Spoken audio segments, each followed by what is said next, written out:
Kia ora everybody, welcome back to the Black Jersey. My name's Max, I'm the host of this channel, and for today's video we are less than 24 hours away from the All Blacks test against Los Pumas in Mendoza. So we're going to go through the Los Pumas depth chart before this season unravels rather, and we're going to look at who their most important player ahead of the World Cup is. What exactly is a depth chart for those who are asking though?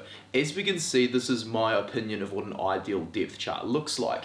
Throughout the video in the red, I'm going to show the first choice players. Ideally, they have about a 40% share of the pie chart. I'm showing you guys with the second choice player in blue, third in green, and the fourth in yellow. Ideally, you need a experienced player to come off the bench, help you out in a World Cup, and so ideally the second choice player has got about a 30% share of the chart. The third choice about 20%, and the fourth choice, just in case you need to call someone in for the World Cup as injury cover, just going to give them about 10%. However though, Argentina, with their discipline, have lost a few of these minutes to cards, and Ramiro Moyano has retired while Eliseo Morales has been ruled out of the World Cup due to injury. So in every few seconds or so, we are going to discuss invalid minutes throughout the video. As we can see, the grey colour denotes minutes that have been invalidated due to either a player's loss of eligibility due to retirement, moving overseas or stuff like that, and of course for cards. We are going to see a few of these cards in the forwards because Argentina do have that reputation for having the discipline and stuff. So righto, we'll get into things straight away. We'll go to loose head prop, and throughout the video I'm going to show you guys the overall chart compares to what Michael Cheika sees the data as they have changed coaches throughout the World Cup cycle. So as we can see, Tomas Gaijo is starting to get a fair few minutes with Nahuel Tetaz Chaparro in as the first choice. Facundo Gigena is the third choice, and Maiko Vivas, who I rate highly, is the fourth choice. Cheika though, he got the data from Mario Ledesma, he didn't quite see it that same way. As we can see, Gaijo is starting to become the first choice under Cheika, with Tetaz Chaparro becoming the second choice, and Vivas in as the third choice. So it's pretty well balanced for the 12 tests under Cheika. Now the biggest mission they've got before the World Cup is to find that fourth choice player at loose head prop. But as we can see, things do look at least relatively balanced, while there are guys like Gigena and Martinez who they can call on for injury and stuff like that. We now go over to hooker, and well, this here is not what I was talking about when I showed you guys the ideal depth chart. What is ideal though is the giveaway I'm doing over on my Instagram page with NZ Biltong for tickets to the Bledisloe Cup, and a lot of Biltong for the winner. Anyway, over with these hookers, Augustine Creevy's the second choice. Facundo Bosch, who's the third, has played just 100 minutes and is a bit 50-50 with Cecino and Ruiz, who are battling out for the fourth choice player. Michael Cheika though, this massive share of minutes that have gone to Montoya that's been created by the fact that he's captain, Cheika has relaxed things a little bit so it's not as stressful for Montoya ahead of the World Cup. As there was no clear cover until Ruiz started emerging under Cheika, well, Augustine Creevy was recalled to take that pressure off Montoya's shoulders, and that has worked far better because, you know, this over here, it's far more balanced data compared to over here. As I was talking about before, Bosch has played minutes and Cecino has played minutes, so there are guys who are available if one of these guys goes down, but it's very sensible. The future of the jersey, Ignacio Ruiz is the third choice, good stuff over there. Please let me know as well if I'm getting names incorrectly, as I don't speak Spanish. Over to tight head prop. Things are looking reasonably balanced over here as well, some pretty good stuff, but as we can see, they do need to find that third choice player. These over here are the minutes under Cheika, with Gomez Codella getting into first place. Joel Slavi's starting to rise into prominence right now, whereas Eduardo Barro is starting to get a fair few more minutes. And so to fix that problem needing the fourth choice, well, awesome stuff. Lucio Sordoni is returning from injury. He played just 26 minutes in 2020, hasn't played a test since then, and he's coming back. And so this chart is going to look very, very healthy after Sordoni starts in tomorrow's test. The locks, let's get over to them. Because, well, Tomas Lavanini is one of the more fiery players in Los Pumas, there's a bit of a more consistent look in the number 4 jersey with either Guido Petty or Matias Alemano trusted to get a few minutes. Los Pumas also play with a third lock in the 7 jersey at blindside flanker, and so Marcos Kramer has played minutes at lock every now and again. Same with Santiago Grondona, who is the closest like-for-like replacement of Marcos Kramer. Over to the checker minutes though, pretty much just an accentuated version of what I was talking about before. There has been a lot of minutes, both the Petty and Alemano, and things have not changed under checker. And we can see why though, because 5 is a little bit more erratic with Kramer, Paulos, Issa, Grondona and Lavanini taking up the minutes. 63 of those minutes have become invalidated due to, well, Lavanini's activities, will word them as. As we can see though, Lavanini has had a little bit more discipline under checker as a head coach. That is a good thing. Just fingers crossed he doesn't save the flare-ups for the World Cup.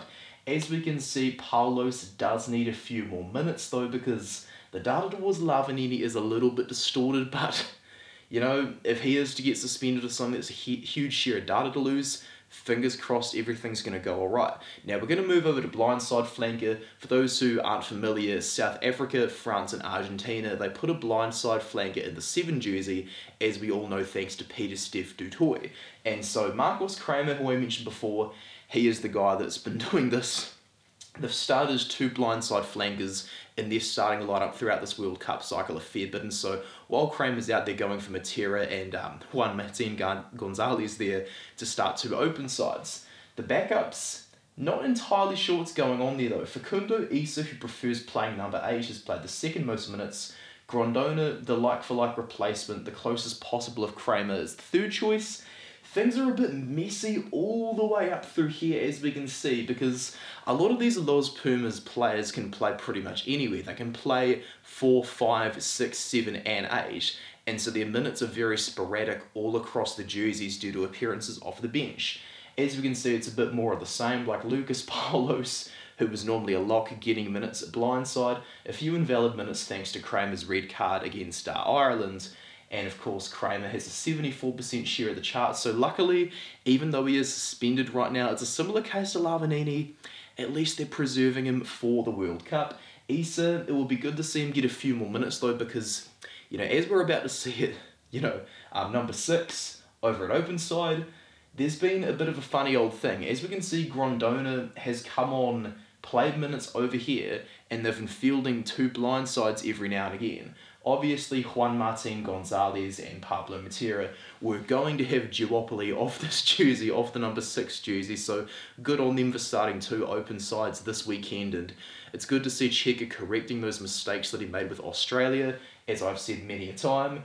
As usual, the same old, a lot of these guys can just play so many different jerseys, so it's okay. I'm not too fussed about the erraticism of what goes on past Grondona.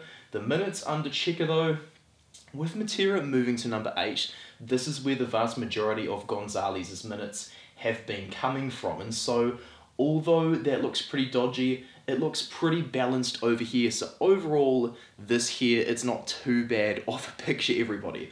Over to number 8. Well, Rodrigo Bruni, who's the 2nd choice, is starting this weekend for the 2 open sides feature, and Pablo Matera was always going to be first if he was first choice in a position. Issa, who I was talking about before, is the 3rd choice, and so if all these sporadic minutes over here were belonging to a 4th player, this would be pretty much a perfect depth chart, and especially because your number 8 is a key decision maker for the team and everything like that. We now go over to the checker minutes, and the majority of those minutes to Matera have been in the checker era, so though this looks like a very, very dodgy depth chart with Bruni playing less than 80 minutes under checker so far, it's getting corrected in tomorrow's game, and there are guys who have played in the jersey before, such as Lozana, who has been injured, but I do believe is fit right now, so everything's okay. As we can see, this is what the checker minutes look like. We're now going to take a quick ad break and get back into this soon, guys. Now, guys, we're back from the ad break, and I'm not sure what everybody's talking about when they're saying there's nothing underneath Tomas Kubeli, the 80 Test veteran. because Gonzalo Bertranu, in the last few years, he has truly become the first choice halfback for Los Pumas. The keys to the kingdom have been handed over. Felipe Ezquerra, though, who is the third choice, as we can see now that we go to the Cheika era minutes, he has not played at all under Cheika. And so Lautaro Bazan, who's appearing off the bench this weekend, it is excellent that the guy is going to be getting a few more minutes. Hopefully they start him in every test they've got to go after the Rugby Championship ends as well, because that way they can correct this difference over here between Ezquerra and Bazan. So though it's looking in Ezquerra's favour, Cheika isn't a fan of his, fairly so, he didn't really leave an impression on me either. Well, it's all going to get corrected over here, everything like that. We've also got Gonzalo Garcia, who has been in and out of the team and everything, so hopefully he is going to get a few minutes as well. Over to 10 though, when I was looking at the spreadsheet, when I was examining every single piece of data, I could see just this really clear changing of the guard in the 10 jersey when Nicolas Sanchez was replaced by Santiago Carreras, who had converted from fullback. And well, Santiago Carreras has now overtaken Sanchez on the overall depth chart, but when we get over to the Cheika era minutes, Domingo Miyoshi, who is the third choice overall, has played just 5 minutes under Cheika, and when you start to see Benjamin Urdipageta as Cheika's guy that's got the second most minutes, that is really worrying. And so hopefully Tomas Albornoz, who's played just 16 minutes of test rugby, is going to start getting a bit more of a share of the minutes after the Rugby Championship, because ideally, you just go for the future if you're not sure who's in the jersey. Carreras, though, a massive share of these minutes, 821 minutes out of the 1,262 total, have been played under Cheika, and so much of this changing of the guard has been under Cheika. It's set to continue tomorrow with Sanchez as second choice, but as to who that third choice is really worries me, because Domingo Miyoshi doesn't quite have the mentality to lead a team at test level, and so hopefully Albornoz is going to get that share and show us his stuff. Over to the midfield, Geronimo De La Fuente, Santiago Chocobares, Matias Orlando and Matias Moroni, fair share. Lucas Mensah just 21 minutes. This is a relatively balanced depth chart, but under Cheika, this isn't very good. Orlando is the star utility back that can cover wing in both midfield positions off the bench, whereas Moroni is the first choice at 13, but as we can see over here, he is behind Orlando a little bit due to getting injured for most of 2021.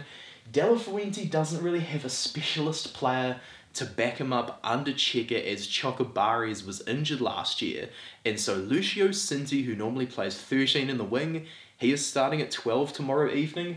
And you know what? We need that fourth choice in over there. Cinti needs to prove himself ahead of the World Cup. So Cheika, by doing this with Cinti for tomorrow, is covering a very evident hole in his midfield that we can see right here, perfectly timed. 13, we mentioned that before. Moroni isn't quite ahead of Orlando over here due to the fact that he was injured 2 years ago, whereas Lucio Cinti, who I was talking before, the third choice. Santiago Chocobares is also being looked at for utility. He is the fourth choice over here. So this is a really good looking depth chart with Juan Cruz Malia coming in as the guy with the fifth amount of minutes with 99 in total. He's the first choice fullback though, so if injuries do hit, potentially we could see Malia in the 13 jersey with Emiliano Bufali at fullback. Under Cheika, things do look very lopsided though, which is really weird to me to see Orlando and Moroni like this. Lucio Cinti in as the third choice, but who is that fourth choice player? We need to figure that one out, because it's very good to have your combinations inside out. As said before, Orlando, the 13, Moroni, the star player who comes off the bench to cover all those positions. I get them confused sometimes, so sorry about that one there. The wingers, I'm not going to show you the overall share, because these guys, you can just basically pick them on form. Bufali, as we can see, he has played the most minutes of both 14 and 11, whereas Juan Emoff and Santiago Cordero, they're both still on the menu despite being veterans for outside backs. And so Batista Delgui, who's been injured, is hopefully going to get a go. Mateo Carreras over here, he's starting at 11 very shortly in tomorrow's game. And so his share of this chart over here is going to be far larger by this time tomorrow evening. Over at fullback, one of the more important jerseys, the key decision makers for the teams, Juan Cruz Malia, the first choice, Emiliano Buffelli, the second, Santiago Carreras, he is the third choice, and Santiago Cordero, the fourth choice. Delgues also played 80 minutes there to become the fifth choice.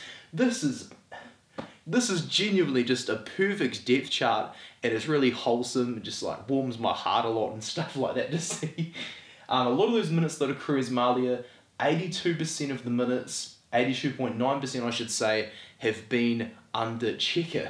He's played 846 for Cheika out of a total 1,300 he's played this World Cup cycle. And so when you look at this overall picture, what Cheika's done by giving such a huge amount of minutes to Malia last year is he's balanced what would have been an incredibly erratic chart to make it the perfect chart. This is very lopsided under Cheika, but boy has he corrected what would have been a huge mistake, because you need consistency in this jersey. The biggest question though, is Cordero going to be sticking around to cover this position, or is he going to be dropped for someone like Mateo Carreras, with Buffelli just trusted to be that cover? Is Santiago Carreras still seen as a guy who can cover 15, or is he seen as an out-and-out 10? Well, I don't think Carreras is seen as an out-and-out 10-15 anymore. He is seen as a genuine 10. On to the most important player in this team though. I mean, it speaks for itself, doesn't it? Julian Montoya, the captain, 29 years old, in the prime of his career, the 85 Test veteran. He was so far behind Creevy for so much of his career, and now in his peak, he has just played massive minutes this World Cup cycle. 1,774 under both Cheika and Ledesma since the 1st of January 2020. 10 tests under Cheika out of his total 85. The guy is depended on so much, and so luckily, you know, Augustine Creevy came in to relieve that pressure. I could say Pablo Matera, but over a hooker, there's not really that true trust in a third choice option. And so fingers crossed Ruiz is going to go to get that experience so that in 2024 and beyond, Julian Montoya just doesn't feel that pressure of having nobody underneath him to cover the position. Fingers crossed he's not going to play through injuries. This guy over here, Julian Montoya, the Los Pumas captain, is the most important player in their team. Thank you very much for watching today's video. It's your boy Max. I'm signing out. Make sure to subscribe, like this video, and share your thoughts now that we've finished it. Cheers for making it this far through, and I'll catch you later. Cheers, guys, from Max.